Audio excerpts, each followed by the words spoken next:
تو کیا خواہش رہی کہ اس سے کبھی ملاقات ہو، یا وہ پسند ہے، یا وہ ٹی وی پہ آ رہا ہو، یا کہیں کسی تقریب میں مل گیا ہو تو علی احمد جان خود چلا جائے ان سے ملنے کے لیے کہ جی آپ کا تو میں بہت دنوں سے متمنی تھا؟ اصل میں اب مولانا فضل الرحمان صاحب بھی جو ہے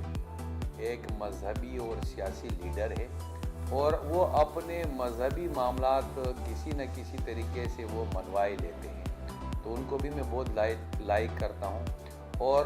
جو ہمارے پختونوں کے لیڈر ہے بادشاہ خان بابا، جو خدائی خدمتگار تھے، اور اس کی جو باتیں ہیں وہ ابھی وہ چیزیں ہمارے آنکھوں کے سامنے آ رہی ہیں کہ وہ کس طریقے کی شخصیت تھے، اور ایسی لوگوں کو جو ہے اس ملک کی بہت زیادہ ضرورت ہے۔ تو بادشاہ خان بابا کا میں بہت زیادہ قدر اور عزت کرتا ہوں، مگر ابھی عوامی نیشنل پارٹی وہ پارٹی نہیں رہی، لیکن بادشاہ خان بابا کا میں بہت زیادہ قدر اور عزت کرتا ہوں کہ انہوں نے پورے پاکستان اور پختون قوم کے لیے بہت کچھ ان کو سکھا کے وہ چلے گئے۔ بھائی کیا یہ عوامی مرکز ہے، یہ آفس ہے، یہ پبلک سیکریٹریٹ ہے، یہ کیا ہے؟ یہ میرے پیارے بھائی ایسا کرتے ہیں، یہاں جب ہمارے حلقے کے دوست احباب آتے ہیں تو یہاں پہ بیٹھتے ہیں، جب زیادہ دوست ہوتے ہیں تو میں ان سے یہاں پہ میٹنگ کرتا ہوں، اس کے بعد پھر یہ ہمارا جو ہے آفس ہے، ادھر پھر ہم بیٹھتے ہیں۔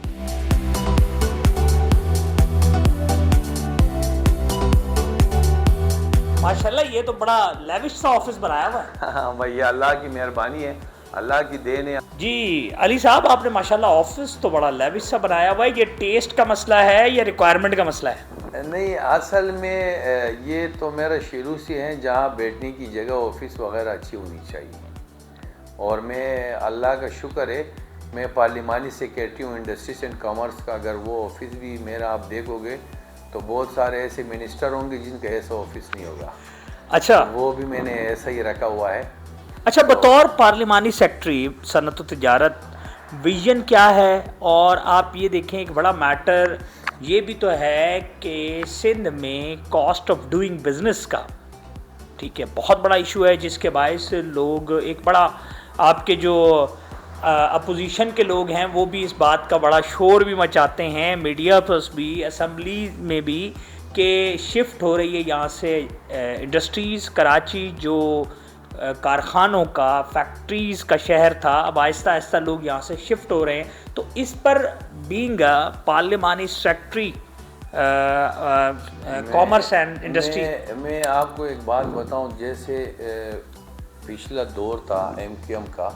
تو آپ دیکھتے تھے کہ کئی فیکٹریوں کو جو ہے وہ بتے کی پرچہ دے کے، اور بلدیہ فیکٹری میں کئی سینکڑوں لوگوں کو جو ہے زندہ جلایا گیا۔ مگر اب الحمدللہ جب سے پاکستان پیپلز پارٹی اقتدار میں ہے اور منسٹریاں پیپلز پارٹی کے پاس ہے، تو آج تک اللہ کا شکر ہے آپ نے کبھی یہ نہیں سنا ہوگا کہ اس فیکٹری کے مالک کو کسی نے بتے کی پرچی دے دی یا کسی نے زبردستی بند کرا دی۔ اب الحمدللہ شہر کراچی ایک پرامن شہر ہو گیا ہے، اور میرے پاس اس وقت فگر ہے نہیں کہ میں آپ کو بتا سکوں، کئی سینکڑوں فیکٹریاں جو ہے کراچی میں اور کھل چکی ہے۔ اب جب سے میں آیا ہوں، اور منسٹر صاحب ہمارے بہت اچھے انسان ہیں، اکرام اللہ دریجو صاحب، ہم ان کے ساتھ مل کے ہماری یہ کوشش ہے کہ جہاں پہ انڈسٹریل ایریا ہے وہاں کے تمام روڈز بنائے جائیں، وہاں اسٹریٹ لائٹس کی جو ہو وہاں پہ سہولیت دی جائے، اور وہاں پہ اگر کہیں پہ بجلی گیس کا لوڈ شیڈنگ ہو ہے تو یہ وفاق کا مسئلہ گیس کا، لیکن پھر بھی ہم وہاں پہ کوشش کرتے ہیں کہ وہاں کے جو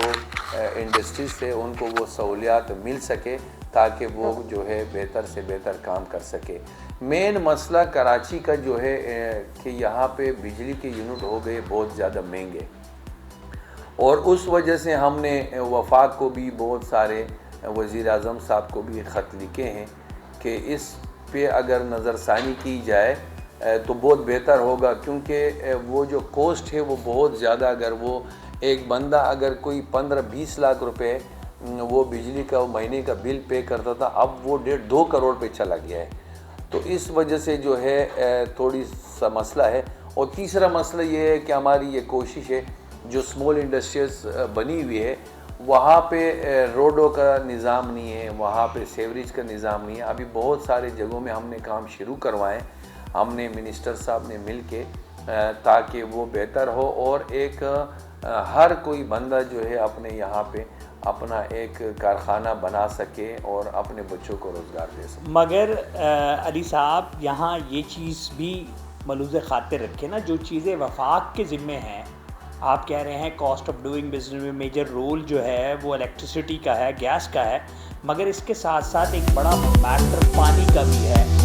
لا اینڈ آرڈر کی سچویشنز کا بھی ہے. تو یہ تو صوبائی سبجیکٹس ہیں نا. اور میں بہت ساری میٹنگز میں شریک ہوا جامع اکرام داریجو کے ساتھ انڈسٹریل زونز میں, وہاں انفراسٹرکچر کی کمی ہے, روڈز کا مسئلہ ہے, وہاں لا اینڈ آرڈر کی سچویشن خراب ہے, اور اس کے ساتھ ساتھ جو پانی کا بل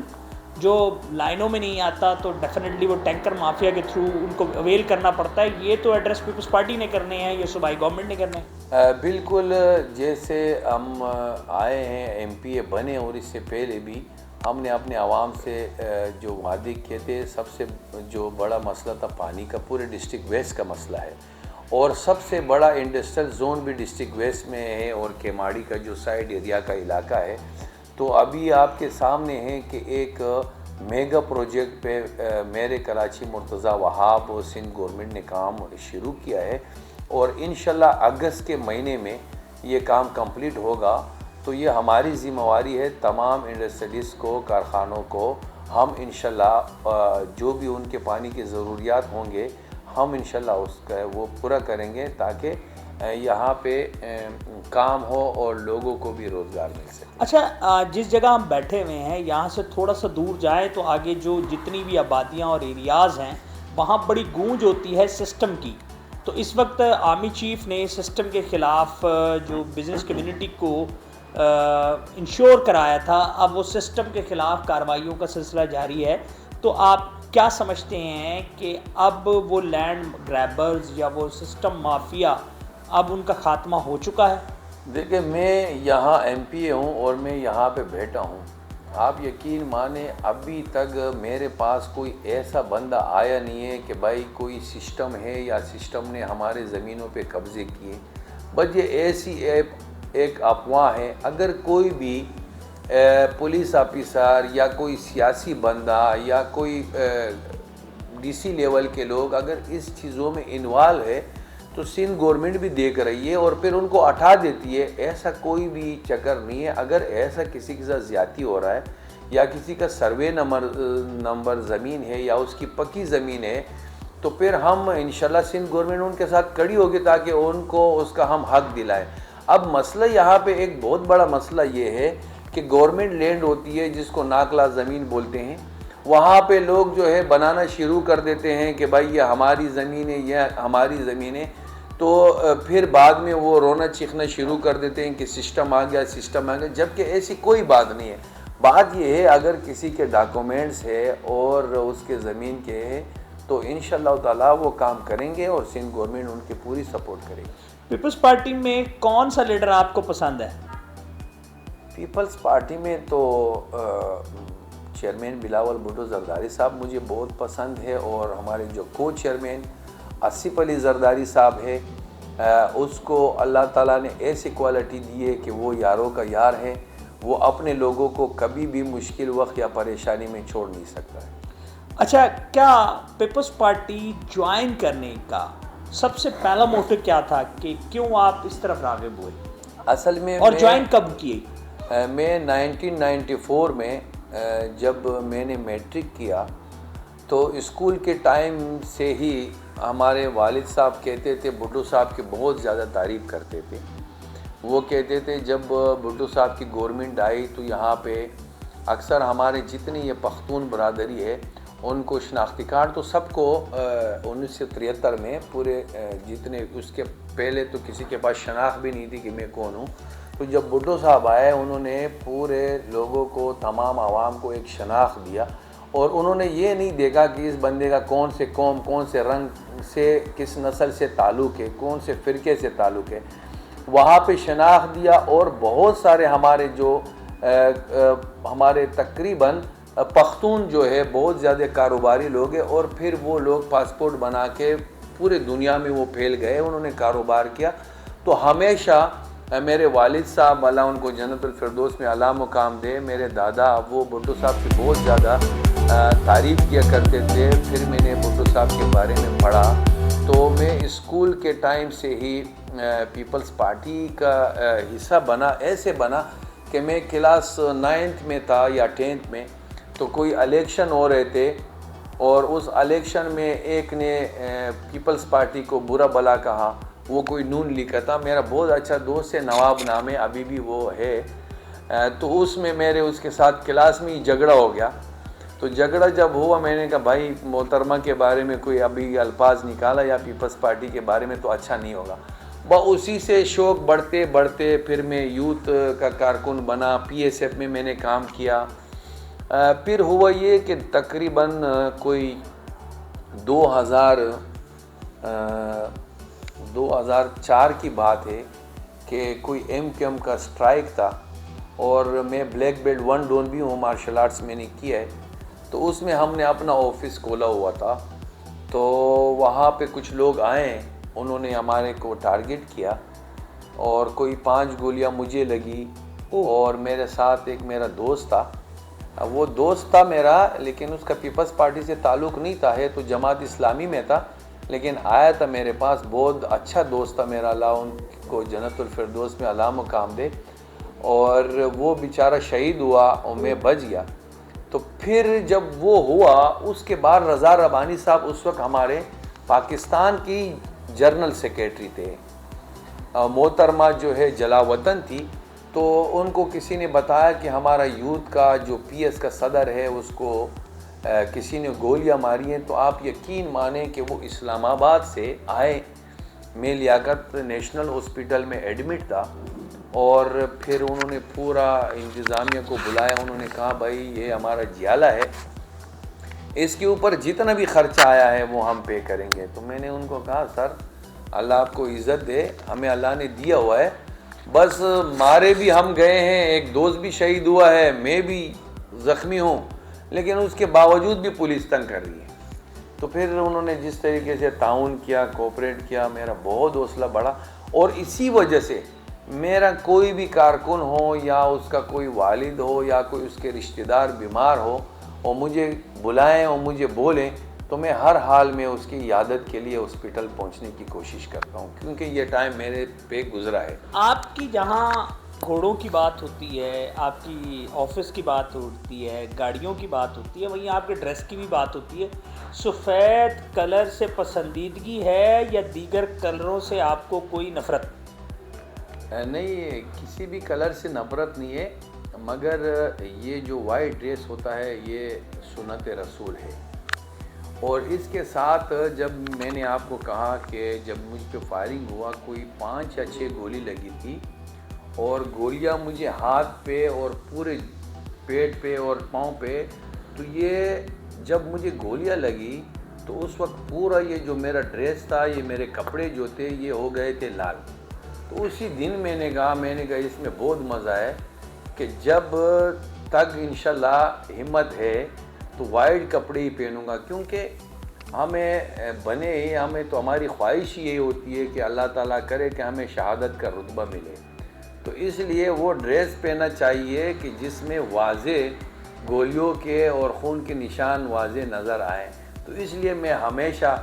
شہادت کے لیے تیار رہتا ہوں اور میں وائٹ کپڑے پہنتا ہوں۔ بہت ساری ایسی شخصیات ہوتی ہیں، جیسے کہ کوئی ریلیجیس لیڈر ہو سکتا ہے، کوئی سوشل ایکٹیوسٹ ایسا ہو سکتا ہے، تو کیا خواہش رہی کہ اس سے کبھی ملاقات ہو، یا وہ پسند ہے، یا وہ ٹی وی پہ آ رہا ہو، یا کہیں کسی تقریب میں مل گیا ہو، تو علی احمد جان خود چلا جائے ان سے ملنے کے لیے کہ جی